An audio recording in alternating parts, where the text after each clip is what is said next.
Meu nome é Gabriel, tenho 23 anos, e se você tivesse me visto naquela noite, parado com um controle na mão e uma xícara de café na outra, talvez não imaginasse o que se passava por dentro de mim.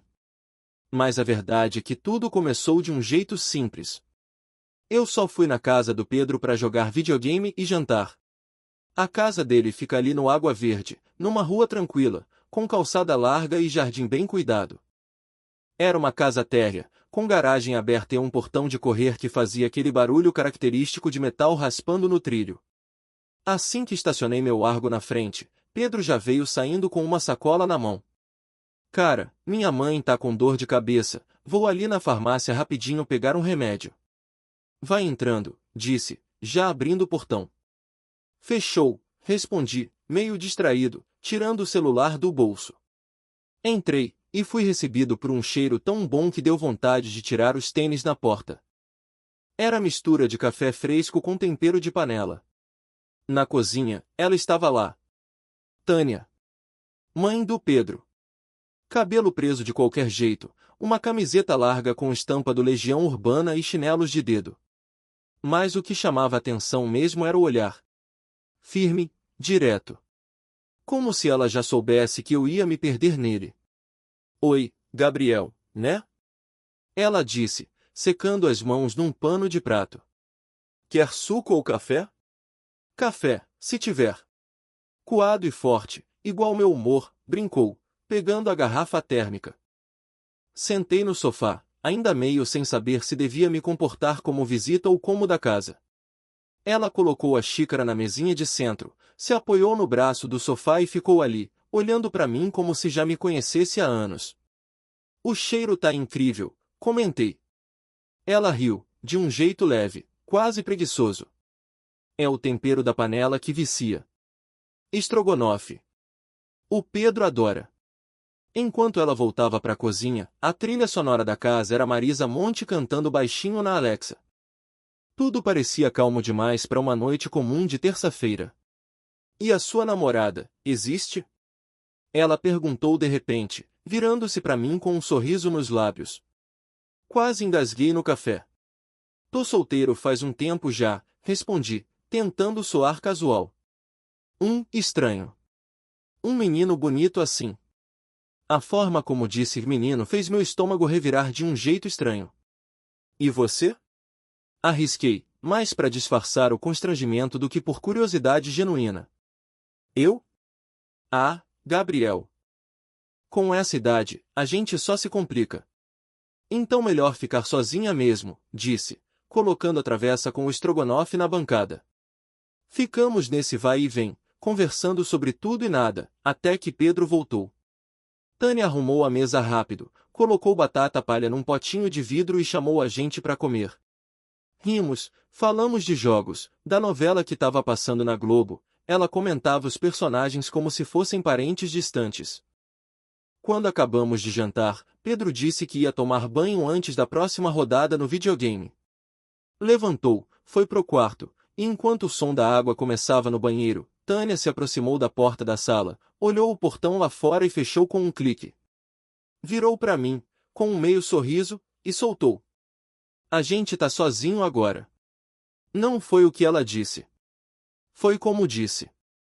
Fiquei ali, com a respiração presa, tentando entender se era brincadeira. Mas o olhar dela não piscou. 2 segundos longos. Intencionais. Quer mais café? Perguntou, como se nada tivesse acontecido. Assenti com a cabeça, mas a xícara ficou na minha mão, esquecida. Alguma coisa tinha mudado. E não dava mais para fingir que não percebi. Depois daquela noite, alguma coisa ficou pairando entre a gente. Não era nada explícito. Não teve toque diferente, nem palavra fora do lugar. Mas desde o a gente tá sozinho agora, todo o silêncio ganhou outro peso. Comecei a aparecer mais na casa do Pedro. Primeiro, com a desculpa de terminar um jogo que a gente tinha começado. Depois, sem desculpa nenhuma. Só porque sim. E toda vez que eu chegava, Tânia estava lá, às vezes de avental, às vezes com o cabelo ainda molhado, às vezes só com aquele jeito dela de quem parece que já sabia o que ia acontecer antes de todo mundo. Ela me recebia com um "entra, já coloquei água pro café" ou "o Pedro tá lá dentro, mas você já conhece o caminho". Natural, como se eu fizesse parte daquela casa. Como se já tivesse lugar na rotina deles. Num desses dias, Pedro estava no quarto jogando com fone, gritando com o pessoal do online, e eu fui até a cozinha atrás de um copo de água. Tânia estava tirando um bolo do forno. O cheiro de baunilha tomou conta do ar. "Fiz demais", disse, colocando a forma na bancada. "Você me ajuda a comer?" "Só se tiver leite", brinquei. Ela abriu um sorriso e foi até a geladeira. Sentamos à mesa, e o tempo começou a correr diferente. Ela contava histórias da adolescência, dos shows de rock que tinha ido, e eu ouvia com atenção de quem queria decorar cada gesto. Quando ela ria de uma piada minha, encostava de leve no meu braço, como quem esquecia que o corpo também fala. Mas eu sentia. Num instante, ela se levantou para pegar mais um prato na prateleira alta, atrás de mim. E para alcançar, se inclinou, o braço passando rente ao meu ombro. O calor da proximidade fez meu corpo inteiro acender, mas fingi que não era nada. Fiquei imóvel, encarando o bolo como se fosse um desafio de lógica. Ela percebeu. Sei que percebeu. "Tá bom?" perguntou, já sentada de novo, me olhando de lado. "Tá. Tá ótimo." Naquela noite, quando fui embora, ela me acompanhou até a garagem. Pedro ainda estava trancado no quarto, fone no ouvido, desligado do mundo. "Volta amanhã se quiser", ela disse, encostada no batente da porta. Pedro deve sair com a namorada. Fiquei em silêncio por meio segundo a mais. Ela percebeu de novo. "Ou vem só pelo bolo", completou, com aquele sorriso que não dizia nem sim nem não. Deitei na cama aquela noite e não conseguia tirar da cabeça os pequenos gestos. O jeito como ela ajeitava o cabelo atrás da orelha, o riso contido quando eu falava bobagem, a ponta dos dedos tocando de leve o meu antebraço. Ela é só simpática. É a mãe do meu amigo. Repeti isso como um mantra. Mas não colava mais. Comecei a perceber que ela também notava tudo. No dia seguinte, cheguei com um corte de cabelo novo, feito na pressa mesmo, mas ela comentou assim que abriu o portão. "Mudou o visual?" "Ficou bom."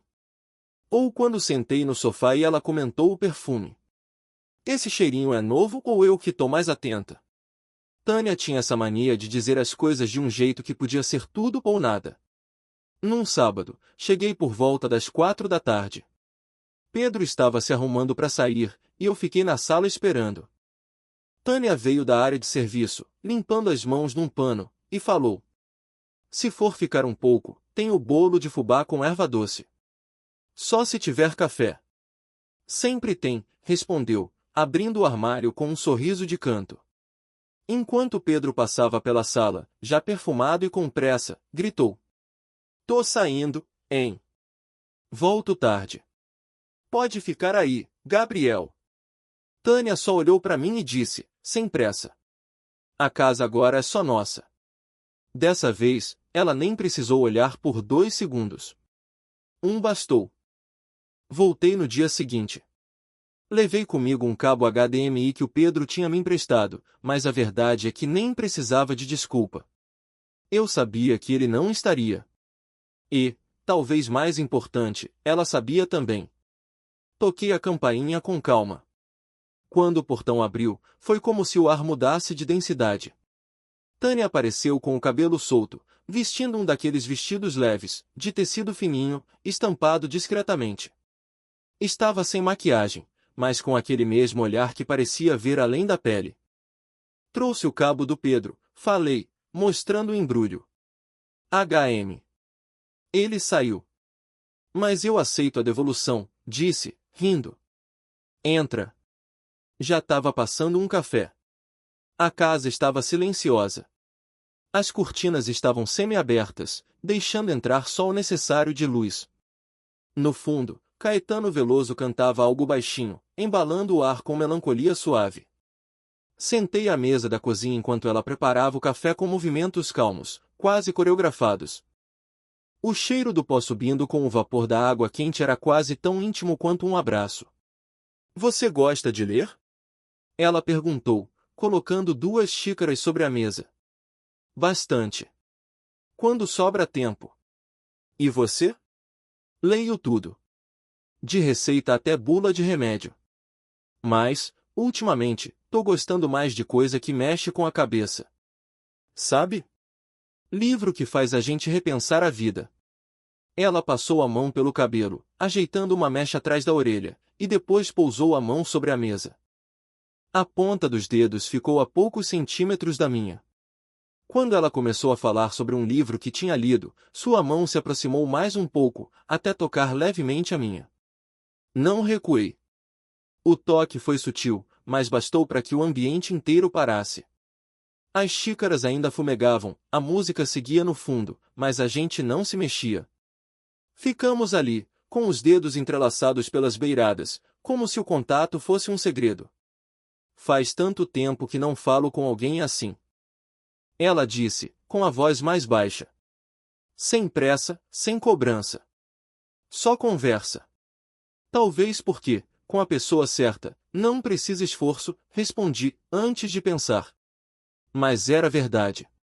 Ela me olhou de um jeito que quase me desmanchou. Não havia tensão sexual explícita. Era outra coisa. Era vulnerabilidade. Era como se estivéssemos nos despindo por dentro, com palavras. Nos encaramos por um tempo que pareceu longo demais. Eu não sabia se devia me aproximar mais, tocar o rosto dela, ou se ficava ali, parado, fingindo que aquele instante não estava mudando tudo. Mas ela se levantou devagar, pegou a garrafa de café e serviu mais um pouco em silêncio. O momento não se quebrou, só mudou de forma. Ficamos na cozinha por mais uns 20 minutos. Falamos de música, de filmes antigos, do jeito que Curitiba parece pequena demais quando se vive há tempo demais no mesmo bairro. Na hora de ir embora, ela me acompanhou até o portão. O ar lá fora estava fresco, com cheiro de grama molhada e as luzes dos postes piscando ao longe. Quando fui abrir o portão, ela encostou na parede e disse: Você me faz esquecer de quem eu sou por uns minutos. Eu virei devagar, encarando o rosto dela na penumbra. Isso é bom ou ruim? Ainda não decidi. Sorri, meio sem graça, e ela deu um passo para trás, abrindo o portão devagar. Não houve toque. Nem beijo. Mas havia algo mais forte ali, mais denso. Era o tipo de silêncio que diz tudo. Fui embora com a sensação de que tinha atravessado uma fronteira invisível. E não havia mais como voltar. Depois daquele silêncio carregado na porta, nossas conversas mudaram de lugar. Saíram da sala, da cozinha, e passaram para o WhatsApp. Começaram simples, uma receita de pão de queijo, um link de música, uma foto de um livro na estante com o texto "Você já leu esse?". Mas logo viraram áudios curtos, com a voz dela dizendo meu nome de um jeito que me deixava bobo. Tânia também mandava selfies despretensiosas. Nada posado. Um rabo de cavalo bagunçado, o rosto suado da cozinha, a xícara na mão com a legenda, "A tarde tá puxada". Eu respondia com emojis, com trechos de música, com fotos do meu quarto bagunçado e a legenda, "Só falta seu café aqui". Naquele sábado, Pedro postou no Instagram que ia sair com os amigos para um bar no Batel. Uns stories, cerveja, risadas. Minutos depois, Tânia me mandou, "Jantar aqui em casa". Sem pressa para comer, nem para nada hoje. Cheguei por volta das 7. A casa estava diferente, luzes mais baixas, cheiro de comida no ar, e a música ambiente agora era uma playlist de voz macia, com Gal Costa, Céu, Malu Magalhães. Na mesa, pratos já postos, taças, guardanapos de tecido. Caprichei hoje, disse, aparecendo na porta da cozinha. Usava uma blusa de alça fina, calça de tecido leve e uma tornozeleira dourada que balançava com o passo. E eu achei que vinha só comer um estrogonofe reciclado da semana, brinquei, tentando aliviar a tensão que já estava no ar antes mesmo de fechar a porta. Estrogonofe é só no meio da semana. Hoje é risoto, disse, com um sorriso que não era só de acolhimento. Durante o jantar, a conversa correu solta, como sempre. Falamos de erros do passado, ela contou de um namoro longo que terminou sem explicação. Eu falei de uma decepção recente com uma garota da faculdade. Entre uma garfada e outra, ela se inclinava, tocava meu braço sem querer, ria baixo, tocava minha mão por cima da mesa ao contar alguma lembrança. Quando terminamos de comer, Tânia se levantou, recolheu os pratos e me pediu para levar as taças até a pia. Na cozinha, ela estava de costas, lavando os talheres. Me aproximei com as taças. Ela virou levemente, molhada de vapor, o rosto corado, e o cabelo preso num coque desfeito. Você é diferente, ela disse, sem me olhar diretamente. Tem uma calma nos olhos. Uma calma que mexe comigo de um jeito que nem sei explicar. E você? Comecei, mas travei. Ela se virou. Os olhos, de repente, estavam mais perto. Os rostos, a centímetros. O tempo parou de novo. Toquei a mão dela. Só isso. Mas foi como se algo acendesse entre nós. Ela fechou os olhos, segurou minha mão com firmeza e ficou assim, por segundos que pareceram longos demais. Você sabe o que está fazendo comigo? Ela sussurrou. O que você está fazendo comigo é bem mais forte, respondi. Não nos beijamos. Ainda não. Mas os rostos ficaram próximos, as respirações se encontraram. Era como se o beijo estivesse ali, suspenso, esperando permissão. Ela se afastou devagar, com os olhos ainda presos nos meus. Vem, vou te mostrar um livro que comentei, disse, voltando à sala com a voz mais baixa. Ficamos no sofá, cobertor de microfibra sobre os pés, cada um com uma ponta do livro aberto no colo. Mas ninguém lia. O silêncio voltou. Só que agora era outro tipo de silêncio. Um que queimava mais que qualquer palavra. Quando fui embora, ela não me acompanhou até o portão. Ficou na porta da sala, observando. Boa noite, Gabriel. Boa noite, Tânia. Mas o que a gente queria mesmo era dizer, fica. Depois daquele sábado, alguma coisa mudou entre a gente, mas não do jeito que muda com palavras. Foi nos gestos. Nos olhares que demoravam demais para desviar. No tempo que a mão dela demorava a soltar a minha. No jeito como o oi no WhatsApp vinha com emoji de xícara ou com música que parecia dizer mais do que qualquer frase direta. A gente não falava sobre o que estava acontecendo. Era como se não nomear fosse a única forma de manter tudo de pé. Pedro, alheio a tudo, continuava igual. Me chamava para jogar, falava dos rolês com a namorada, me mandava vídeos idiotas no grupo. E eu fingia. Fingir, às vezes, era o que nos mantinha vivos. Mas Tânia não fingia. Ela olhava de verdade. Num fim de tarde qualquer, fui lá deixar um pendrive que nem era dele. Pedro estava no quarto, como sempre, com o headset cobrindo as orelhas. A casa inteira era nossa sem que ele soubesse. Fiz bolo de cenoura, ela disse, já abrindo a tampa da forma. Com aquela calda que você disse que gostava. Sentei à mesa. Ela cortou um pedaço generoso, colocou no prato e apoiou a mão no meu ombro enquanto servia. Você tá com a cara de quem não dormiu, comentou, os dedos ficando um pouco mais do que o necessário ali. Tô com a cabeça cheia, respondi, sem entrar em detalhes.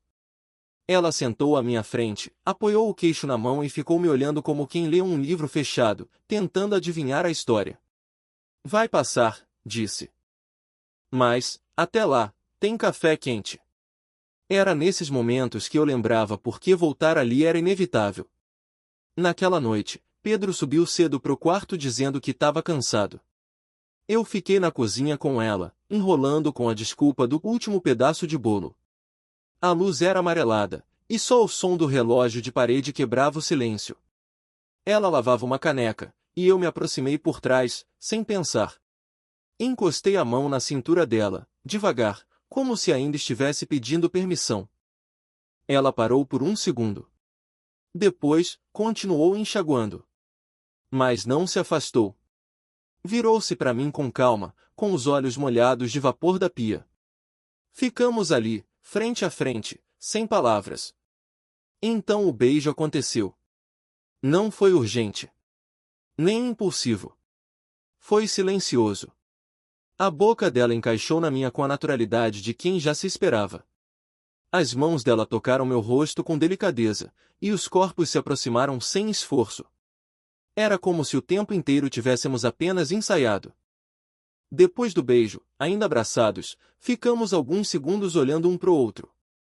Isso muda tudo, eu disse, sem saber se aquilo era um aviso ou um pedido. Ou revela o que já era, ela respondeu, sem soltar minha mão.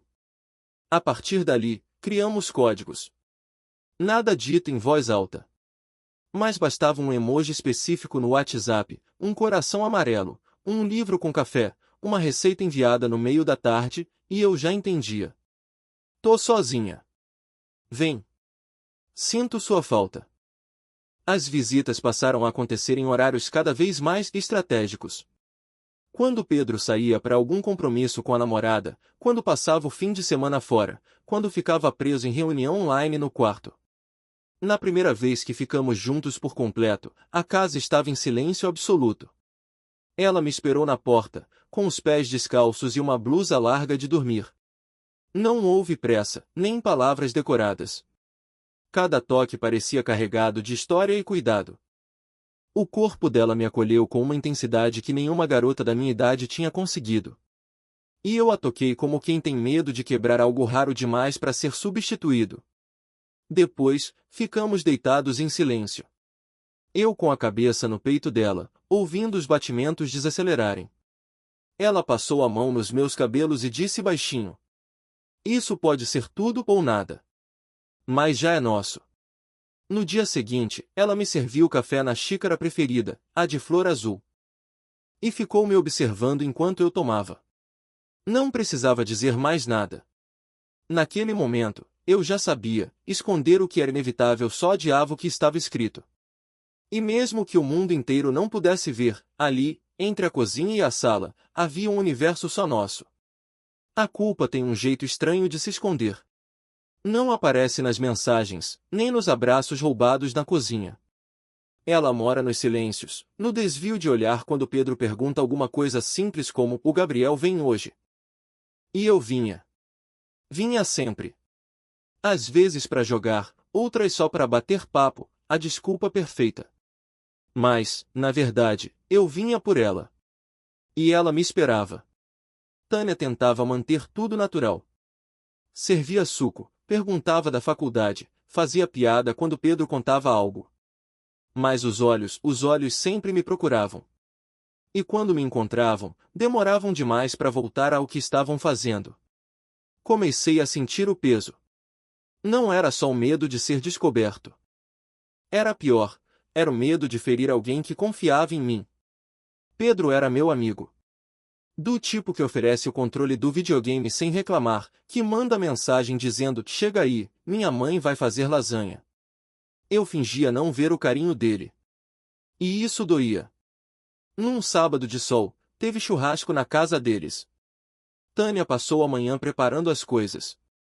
Eu cheguei cedo, com sacola de refrigerante e pão de alho.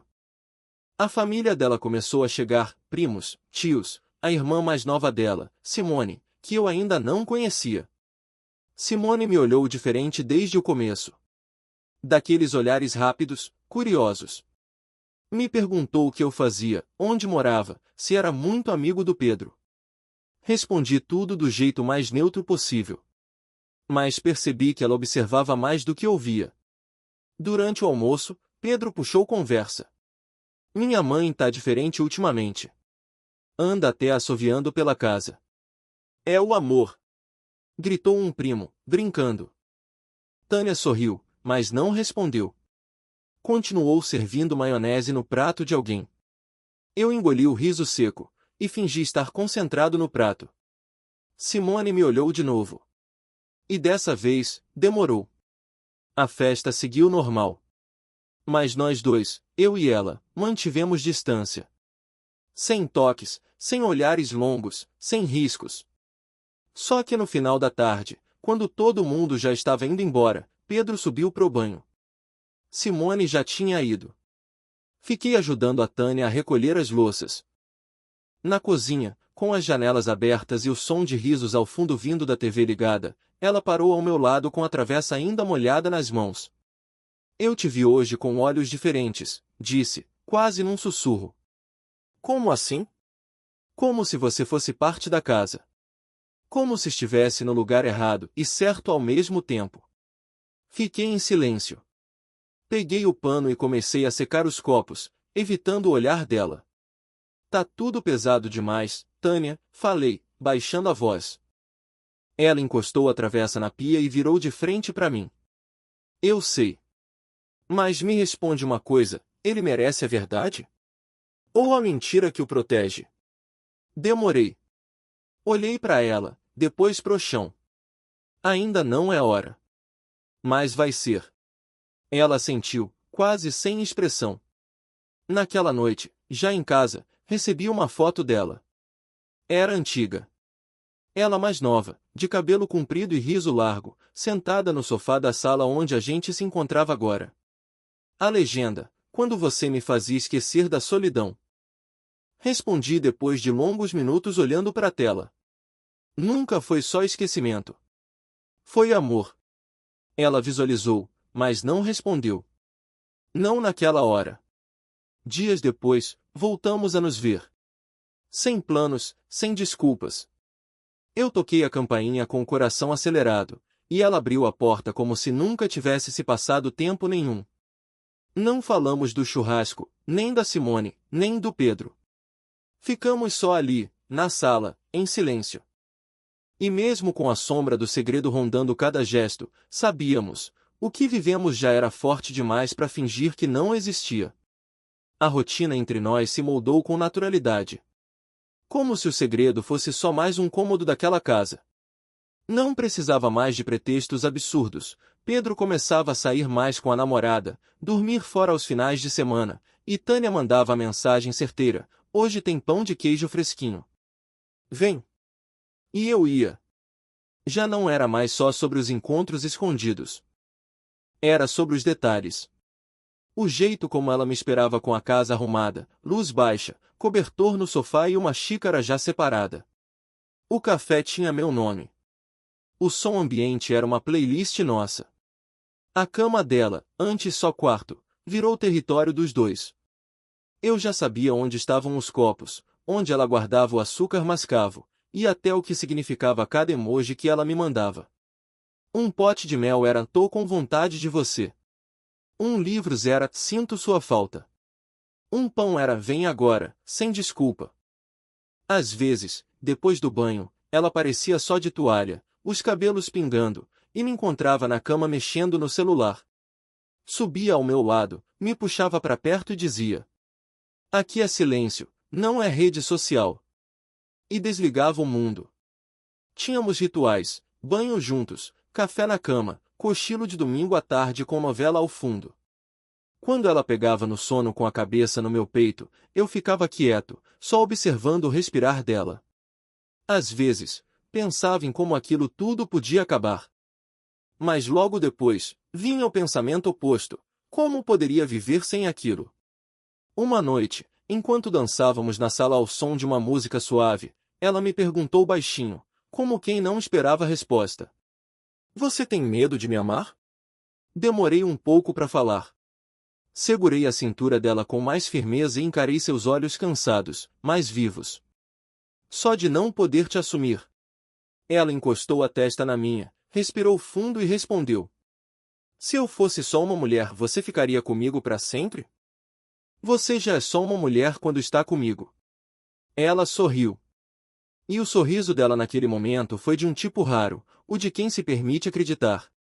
O curioso é que, com o tempo, a casa deixou de ser a casa do Pedro. Era como se, nos horários em que ele não estava, aquele lugar virasse nosso refúgio. Cada canto tinha história: a pia da cozinha onde ela encostava em mim enquanto lavava os pratos, o sofá onde lia deitada com os pés sobre os meus, a porta do quarto que a gente fechava devagar, como se o mundo estivesse dormindo do lado de fora. Um domingo, Pedro me ligou. Mano, minha mãe tá tão de bom humor ultimamente que até fez pão de queijo do nada hoje de manhã. Tá esquisito isso aí. Tá feliz, ué. É bom ver ela assim, respondi, tentando soar despreocupado. Tu tem vindo aqui direto. Ela até brincou que você é praticamente da família já. Travei por um segundo, mas ri. Vai ver, é isso mesmo. Desliguei e fiquei encarando o teto por minutos. A sensação era clara, o segredo tinha prazo de validade. Mas a gente fingia que não.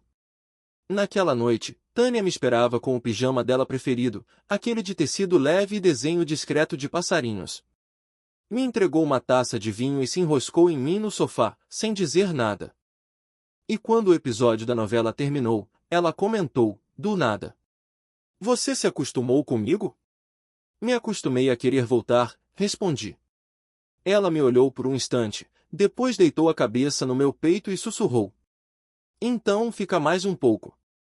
E eu fiquei. Porque ali, naquela casa que não era minha, naquele amor que ninguém via, estava tudo que eu não sabia que precisava. Os sinais começaram a aparecer antes mesmo da gente admitir.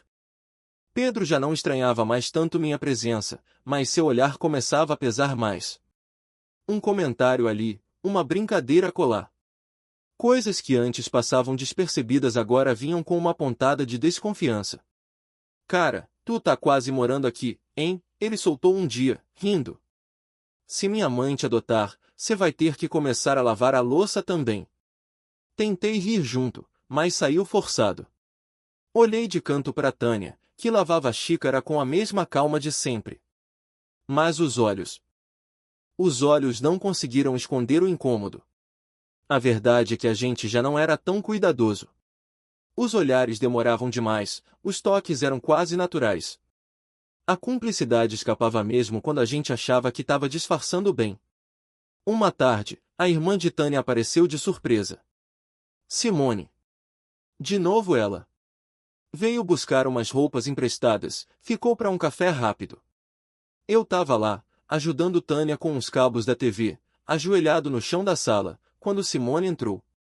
Ué, Gabriel? De novo por aqui? Disse, forçando um sorriso. Levantei, desconcertado, e ela me cumprimentou com um beijo rápido no rosto. Tava ajudando com a instalação da TV, inventei. Ah, entendi, você ajuda bastante aqui, né? O clima ficou denso. Tânia tentou mudar de assunto, ofereceu café, bolo, e Simone aceitou com aquele tom de quem queria mais era observar. Ela ficou uns 15 minutos, mas olhou como se estivesse juntando peças de um quebra-cabeça. Naquela noite, Tânia me mandou só uma frase: a gente passou do ponto do cuidado. Eu respondi: e ainda assim, não quero voltar. Ela digitou, apagou. Digitou de novo. Demorou. E então veio: se descobrirem, ainda vai valer. Demorei para responder. Pensei em Pedro, na casa, nas lembranças que a gente tinha construído em segredo. Mas pensei nela. No jeito que ela me olhava como ninguém nunca olhou. Escrevi: vai. Porque o que a gente viveu não é só segredo. É verdade. Os dias seguintes foram silenciosos. Não nos víamos com a mesma frequência. As mensagens ficaram mais espaçadas. Nenhum dos dois dizia que era o fim. Mas a rotina perdeu o jeito de antes.